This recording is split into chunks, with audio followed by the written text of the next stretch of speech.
Haiti has been a country that has suffered a lot in their history and is the poorest country in this part of the world. You may remember that last year they have a hurricane season that affected Haiti a lot, and we still remember the images of people affected by that. In Haiti, there is a situation of deforestation, and also we have a situation of many people coming from the countryside to live in the capital and metropolitan areas, and many of them, they end living in some shanty towns, very difficult places to be. And that also is part of the setting for this earthquake. We are in partnership with two main groups there, organizations. One is the National Council of Churches of Haiti, in French CONASPE, and with the Ecumenical Foundation for Justice and Peace that have a program that is called House of Hope. In the case of CONASPE, they are in this moment 6,700 local congregations, and 2,500 of them were in the areas affected by the quake. That means that many of those churches are in the area and where there was a lot of destruction. The churches in Haiti are like the community center for their communities, and the work of the church is toward the community. So when a church has a destruction of their building, it's not only the sanctuary who is affected, but it's also the community of the school of the community, and it's also the other projects that the churches have for the community. CONASPE has their main offices in Port-au-Prince.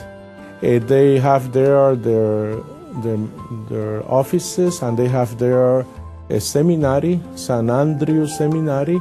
They have classes for nurses there, and they have also elementary and high school in that same building. When the quake happened, the 6 stories building fell down. So all the offices were affected, and all the equipment that was there was affected. Most of all, there were about 20 people who were inside the building, and they could not get out on time. There were others that they did. There were 2 classes there, and so we have that loss of people in that building. In my life, this is the most devastated situation I have been in terms of seeing a city as the one in Port-au-Prince.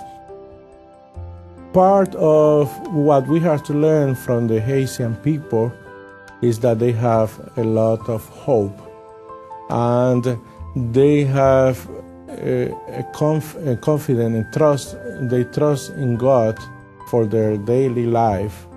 And that means that the same apply to their churches, and the same apply to their communities. And when we have the opportunity to meet with the leader of CONASPE, they will begin the next week of our visit to go back to the place where CONASPE have that building, there is a big piece of land there that just was bought this last year. So they began to work on the site. And one of the messages that they share on the radio is that even though they lost their main building, CONASPE is still alive. We listen to CONASPE, and their plans are to work in the emergency and to work with the recovery. The question with this emergency also is to provide pastoral care for the people who are mourning the loss of the family.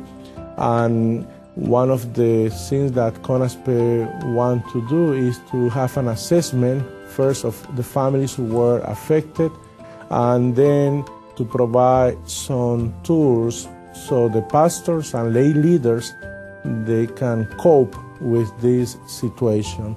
We are talking here about a situation that is not an organization serving others who were affected, but we are talking about a situation where the same people, the same caregivers are affected by the situation.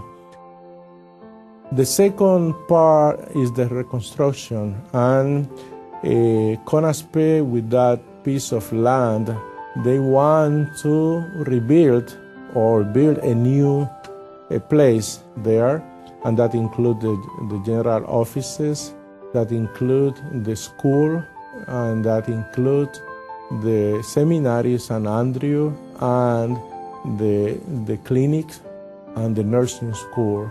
But also they want to be supportive of many people that now have the trauma of having losing someone, and that will take more time. We need to keep praying for the Haitian people and their leaders and the church leaders. Support, as you are doing already, through your offerings to the churches in the national level, to support to a Week of Compassion, and your support to Division of Overseas Ministries. In that way we can support our partners in Haiti and around the world. Find more about Haiti. Read more about the history of Haiti. Read more about how the Haitians are related with us and us with them. Other things, we need to reaffirm our commitment to be anti-racism. That's very important, because some of the comments that we heard, like for example, that there is not government in Haiti, that is not true. There is government there, and we need to get away from that idea that we are going to resolve their problems. We are going to accompany the people of Haiti in this moment, but they have their leadership, they know what they want to do, and we need to be part of that, supporting them. We want to say thanks God for the Haitian people and the churches and our partners there, because they are doing wonderful things, and their faith and their strength is something that amazes us all the time. And they are accompanying us also in the way that they do their Christian life, in the way that they serve their communities, in the way that they have their trust and confidence in God. And that's part of this mutual accompaniment.